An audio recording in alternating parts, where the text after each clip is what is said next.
নারী কি চায়? এই প্রশ্নটি বহুদিন ধরেই সমাজে আলোচিত। নানা দৃষ্টিভঙ্গি থেকে একে বিশ্লেষণ করা হয়েছে। তবে আসল সত্যটি খুব সহজ, কিন্তু বুঝতে মন ও মননের দরকার হয়।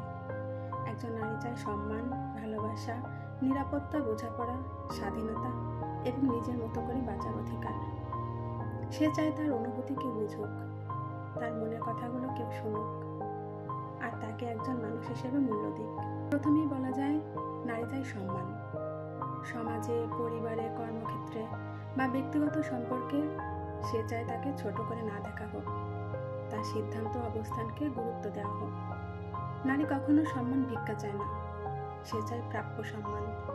ছোট ছোট কাজে, কথায়, দৃষ্টিভঙ্গিতে যদি সম্মান লুকিয়ে থাকে, নারী সেটিই উপলব্ধি করে। নারী চায় ভালোবাসা, কিন্তু সেটা মুখে মুখে নয়, ব্যবহারে, দায়িত্বে, পাশে দাঁড়ানোর সাহসে। সে চায় কেউ তাকে নিঃস্বার্থভাবে ভালোবাসুক, কেবল তার সৌন্দর্য বা বাহ্যিক রূপ নয়, তার মনের গভীরতা, সংগ্রাম, কষ্ট, স্বপ্নকে ভালোবাসুক। সে চায় ভালোবাসা হোক সঙ্গী সুলভ, বন্ধুত্বপূর্ণ, আরেকটি আত্মার আশ্রয়। নারী চায় নিরাপত্তা, শুধু শারীরিক নয়, মানসিক ও সামাজিক নিরাপত্তাও। সে চায় যার পাশে থাকবে সে তাকে শ্রদ্ধা দেবে, রক্ষা করবে এবং কখনো অপমানিত হতে দেবে না।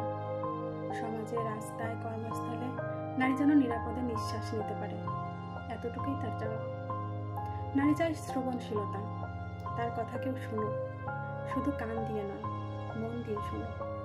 সে যা বলতে চায় তা গুরুত্ব পায় না বলেই অনেক নারী চুপ থাকে, অথচ একজন নারীর বলা কথার ভেতরেই থাকে না বলা অনেক অনুভূতি, অনেক গভীর উপলব্ধি। কেউ যদি তা বোঝে, নারী নিজেকে আপন করতে শেখে। নারী চায় স্বাধীনতা, নিজের পছন্দ অপছন্দ, স্বপ্ন ও সিদ্ধান্তকে সম্মান করা স্বাধীনতা।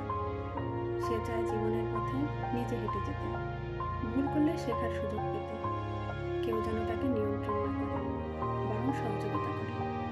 সে চায় মানুষ তার জীবনকে প্রশ্ন না করে, বরং তার যাত্রাকে সম্মান করুক।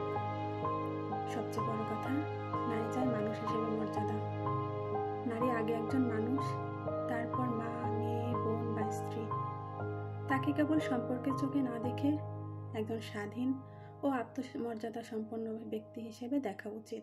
এই পৃথিবীতে নারীর চাওয়ার তালিকা হয়তো অনেক বড় নয়, কিন্তু তা গভীর, স্পর্শকাতর এবং মানবিক।